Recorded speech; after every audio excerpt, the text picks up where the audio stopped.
Hello friends, నేను మీరు Ahmed Pasha. Welcome to the media report. Social మీడియాలో ఒక వీడియో అన్నది వైరల్ అవుతున్నది. కింద మీరు చూడొచ్చు. ఈ వీడియోలో స్వర్గీయ వైఎస్ రాజశేఖర రెడ్డి గారి విగ్రహాన్ని దారుణాతి దారుణంగా కాల్చేస్తున్నారు. కాకపోతే ఒక అబ్బకి ఒక అమ్మకి పుట్టినోడైతే ఈ పని చేయడు. ఈ పని చేసినోడు నో డౌట్ మనిషి పుట్టుకైతే పుట్టలేదు, వాడు గాడిద.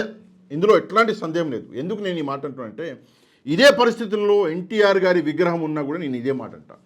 ఎందుకు అంటే, ప్రపంచంలో ఉన్న అన్ని కులాలు అన్ని మతాలు చనిపోయిన వాళ్ళని గౌరవించండి రా గాడిద కొడకల్లారా అని చెప్పేసి చెప్తున్నాయి. అయినా కూడా కొంతమంది మారరు.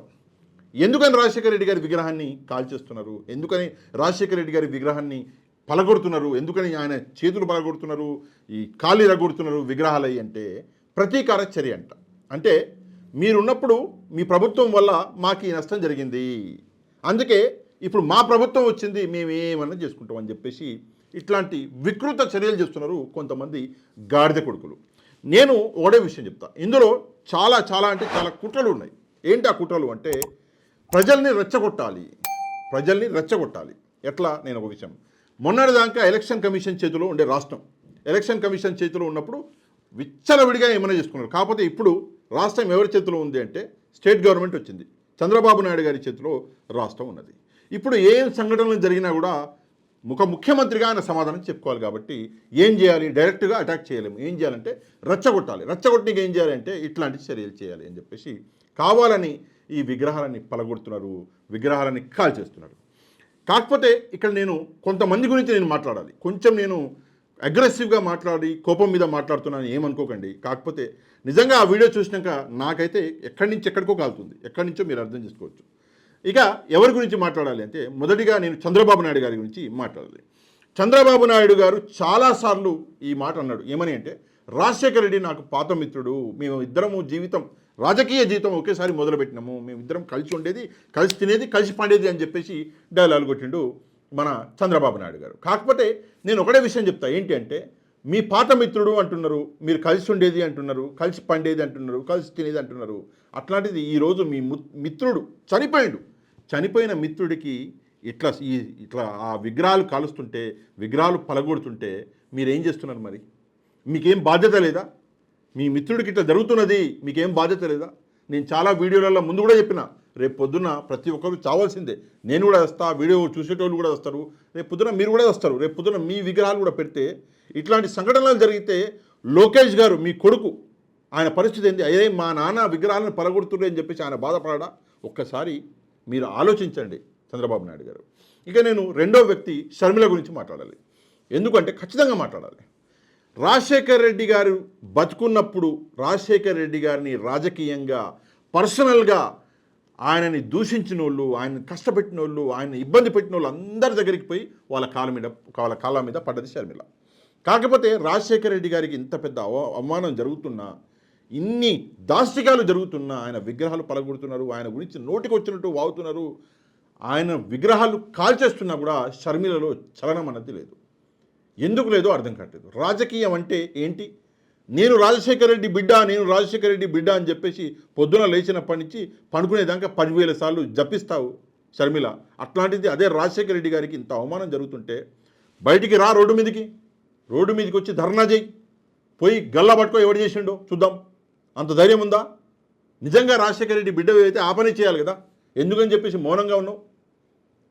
ఎందుకని చెప్పేసి పోయి రాజశేఖర రెడ్డి గారు ఇబ్బంది పెట్టిన వాళ్ళని పోయి దండలేసి దండం పెట్టి వస్తున్నావు. అట్లాంటిది సొంత తండ్రిని ఇంత అవమానిస్తున్నారు, సొంత తండ్రికి ఇంత ఘోరంగా ఆయన పేరుని చెడగొడుతున్నారు. అట్లాంటిది నువ్వు కూతురు ఇవ్వండి, నేను రాజశేఖర రెడ్డి బిడ్డ అని చెప్పేసి రాజకీయాలు చేశాను, నువ్వు మొత్తం అన్నీ మూసుకొని నువ్వు ఊకే కూర్చొని ఉన్నావు అంటే నిజంగా ఇది చాలా బాధాకరమైన విషయం.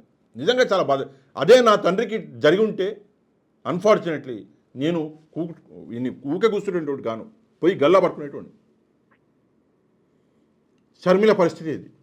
రాజకీయం, కుర్చీ, డబ్బు, ఈ మూడింటి మీదనే ప్రస్తుతం షర్మిల మొత్తం ఫోకస్ చేసి ఉన్నది. నాకు కావాలంటే కావాలి, నాకు పదవి కావాలా, నాకు డబ్బు కావాలి, ఈ రెండే నాకు ముఖ్యము, రాజకీయాలు చేస్తా అని చెప్పేసి కూర్చున్నది. ఇక ఆమె వెనకాల ఉన్న బ్యాచ్ అయితే ఇక దేవుడికి ఎరక, ఏం దొరికితే అది మొత్తం దండుకుంటున్నారు, కూర్చొని తింటున్నారు. ఏదో ఒక రోజు ఇవన్నీ బండరాలు బయటపడతాయి. ఆల్రెడీ మొత్తం మనం చూసినాము, మనము మన ఏమంటారు ఏపీపీసీసీ వర్కింగ్ ప్రెసిడెంట్లు ఇద్దరు బయటకు వచ్చి ఆల్రెడీ మీడియాకు చెప్పిర్రు, ఢిల్లీకి పోయిర్రు, ఆడ కూడా పెద్దోళ్ళని కలిసిర్రు. చూడాలి ఏమవుతుంది అన్నది. కాకపోతే నిజంగా ఇది దారుణం. రాజకీయాలు పక్కన పెడితే ఒక బిడ్డగా నీ ధర్మం ఏంది? అది సరే, అది ఓకే. ఏమైంది మీ సిస్టర్ వైఎస్ వివేకానంద రెడ్డి గారి బిడ్డ, ఆమె విడిపాయ మరి, ఆమె కూడా చెప్పొచ్చు కదా. ఆమె కూడా మాయం. రాజశేఖర రెడ్డి గారికి ఇంత అవమానం జరుగుతుంటే ఎలక్షన్ల ముందు ప్రచారంలో కనిపించింది తల్లి. దాని తర్వాత ఆమె ఏడుందో కూడా ఎవరికి తెలియదు. ఈవెన్ షర్మిలకు కూడా తెలుసో తెలియదు ఆమె అసలు ఏడుందో. అందుకే చంద్రబాబు నాయుడు గారు కూడా, నేను షర్మిల కూడా ఈ రెండు విషయాలు చెప్తున్నా. ఇక మూడో విషయం, రాజశేఖర రెడ్డి గారికి ఇంత అవమానం జరుగుతుంటే ఆంధ్రప్రదేశ్లో కాంగ్రెస్ పార్టీ క్యాడర్ ఉంది, అందరు ఉన్నారు, నాయకులు ఉన్నారు, ప్రెసిడెంట్లు ఉన్నారు, ఏపీపీసీసీ వాళ్ళు ఉన్నారు, అందరు ఉన్నారు. ఏం బీక్తున్నారు? ఏం చేస్తున్నారు? గడ్డి బీక్తున్నారా? మీరేం చేస్తున్నారు? వేరే పార్టీ వాళ్ళు వచ్చి మీ నాయకుడిని ఇంతలా అవమానిస్తుంటే మీరేం పీక్తున్నారు? ఇది కూడా ఇంపార్టెంట్ ప్రశ్న. ఇమ్మీడియట్గా కాంగ్రెస్ పార్టీ దీని మీద రియాక్ట్ అవ్వాలి. ఇక నాలుగో ప్రశ్న జగన్మోహన్ రెడ్డి గారి గురించి. జగన్మోహన్ రెడ్డి గారు ఏం చేశాడు, ఏం చేయలేదు అన్న విషయాన్ని పక్కన పెడితే, ఒక కొడుకుగా తండ్రి ఆదర్శాల మీద నిలబడ్డాడు. ఎప్పుడు బయటకు వచ్చి మీడియా ముందర తండ్రి గురించి, తన ఎమోషన్స్ గురించి, తనకి తండ్రితో ఉన్న కనెక్టివిటీ గురించి మాట్లాడాడు కూడా. ఎందుకంటే అది ఆయన క్యారెక్టర్ కాదు. నేను ఈ విషయం షర్మిలకు చెప్తున్నా. నేను బిడ్డని, ఆయన కొడుకు, ఆయనకే పదవులు, ఆయనకే ఆస్తులు అని చెప్పేసి షర్మిల ఏదైతే అందులో ఉందో అందుకే చెప్తున్నా. అవును, రాజశేఖర రెడ్డి గారి వారసుడు జగన్మోహన్ రెడ్డి గారు. ఎందుకు అంటే రాజశేఖర రెడ్డి గారికి ఏమంటారు, చనిపోయిన తర్వాత కూడా అంత ఇజ్జత్ అన్నది ఇంకా పెంచేసాడు కొడుకు. అందుకే. కానీ జగన్మోహన్ రెడ్డి గారికి కూడా ఒక చిన్న రిక్వెస్ట్ ఏంటంటే, ఒక్కసారి బయటకు వచ్చి ఒక స్టేట్మెంట్ ఇవ్వండి సార్. ఇంత దారుణాలు జరుగుతున్నాయి. మీ తండ్రి గారు మాత్రమే కాదు, ఆయన రాజశేఖర రెడ్డి గారు, ఆయన ప్రజల మనిషి. ఆయన్ని ఈరోజు కూడా రాజన్న అని చెప్పేసి కొలిచేటోళ్ళు చాలామంది ఉన్నారు. చాలామంది కాదు, మొత్తం 2 రాష్ట్రాలు ఉన్నాయి. అటు ఆంధ్రప్రదేశ్ కూడా ఉంది, ఇటు తెలంగాణ కూడా ఉంది.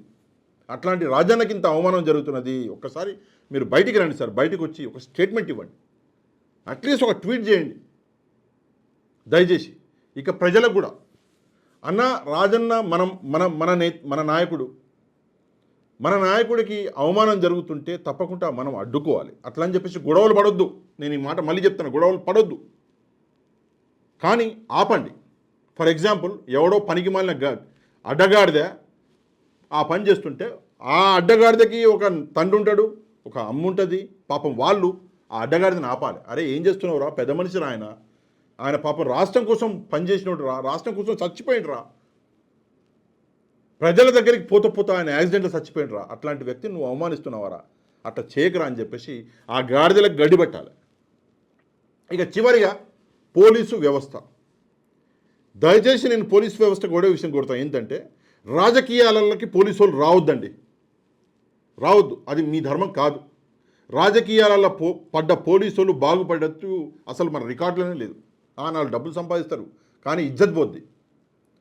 ఖాకీ యూనిఫామ్కి ఖద్దరు యూనిఫామ్కి ఉన్న డిఫరెన్స్ అన్నది క్లియర్గా తెలుసుకోండి. పోలీసులు రాజకీయాలలో పడొద్దు. ఈ పని చేసిన వాళ్ళని ఎక్కడా వదిలిపెట్టొద్దు. ఫస్ట్ ఆఫ్ ఆల్ ఇట్లా జరగకుండా చూడడం పోలీసు వాళ్ళ బాధ్యత. ఆల్రెడీ జరిగిపోయింది, దీని మీద యాక్షన్ తీసుకోండి.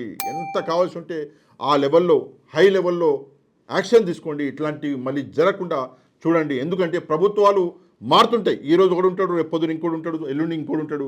అసలు ఎవడో ఉంటాడో లేదో అది కూడా తెలియదు. కానీ పోలీసు వ్యవస్థ అన్నది ఉండిపోద్ది, పోలీసు వ్యవస్థ మారదు.